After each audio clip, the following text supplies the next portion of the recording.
Dear, जैसा कि आपको पता है कि बिहार डीएलआरएस का वेरियस पोस्ट के लिए बहाली निकाली गई थी 2023 में।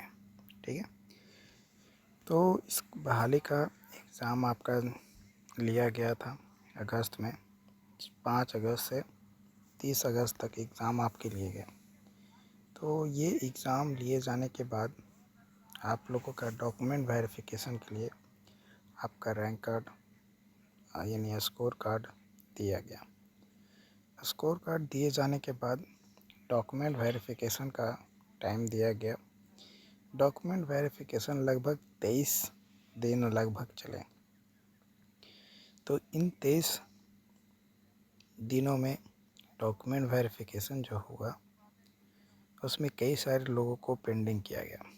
तो कई सारे लोग मेरे पास मैसेज भी किए थे कि सर, जो पेंडिंग हम लोगों को किया है और मैंने जो है पेंडिंग में जिस कारण से मेरा पेंडिंग हुआ था वो डॉक्यूमेंट मैंने जमा कर दिया, तो मेरा पेंडिंग कैसे हटेगा।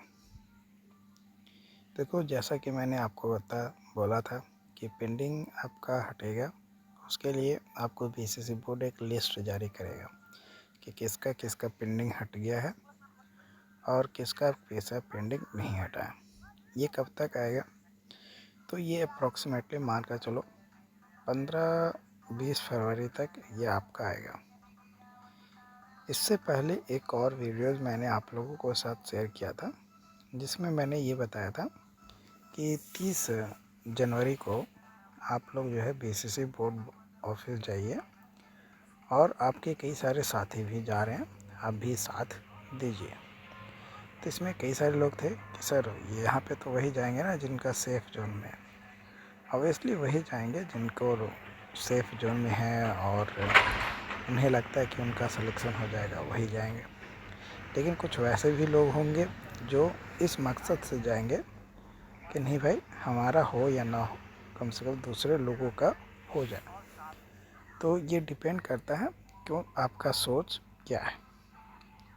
अब ये तमाम चीज़ें होने के बाद तो 30 जनवरी को जो मीटिंग हुआ अनिल सर के साथ, जो बीसीसी बोर्ड के मेन आदमी हैं, मेन डिसीज़न तो वही लेते हैं।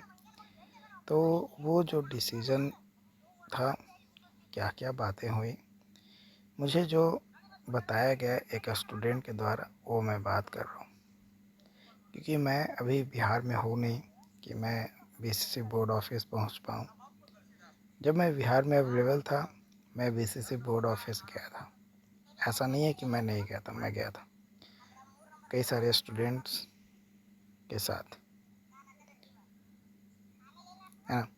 तो यहाँ पे बोला ये गया है कि जिनका भी पेंडिंग किया गया है उन सभी का पेंडिंग पहले ख़त्म होगा, उसके बाद मेरिट लिस्ट बनकर तैयार होगा। यानी इन तमाम प्रोसेस को अगर हम देखें तो जो मैंने ऑलरेडी एक्सपेक्ट किया था कि मार्च बाद अप्रैल महीने में जो रिज़ल्ट है मेरिट लिस्ट वो जारी किया जाएगा, ये मैंने एक्सपेक्ट किया था कि मार्च अप्रैल में ही आएगा। उससे पहले उम्मीद भूल जाओ, है ना। जिस हिसाब से बीसीसी बोर्ड की रिज़ल्ट देने की तरीक़ाएँ हैं, उस हिसाब से मैं बता रहा हूँ, है ना। बाकी देखो, सिंपली ध्यान ये रखना है, कई सारे लोग ये भी बोल रहे हैं कि केस का सरकार चेंज का, तो ये सब का कोई प्रभाव नहीं पड़ने वाला है। जिसको जो करना है कर लेने दो। जब थक हार जाएगा तो फिर वो खुद शांत हो जाएगा। आपको ज़्यादा उछलने की ज़रूरत नहीं है, ज़्यादा कूदने की ज़रूरत नहीं है। यूजीसी को लॉ किया कि नहीं किया, इससे कोई फ़र्क नहीं पड़ता है।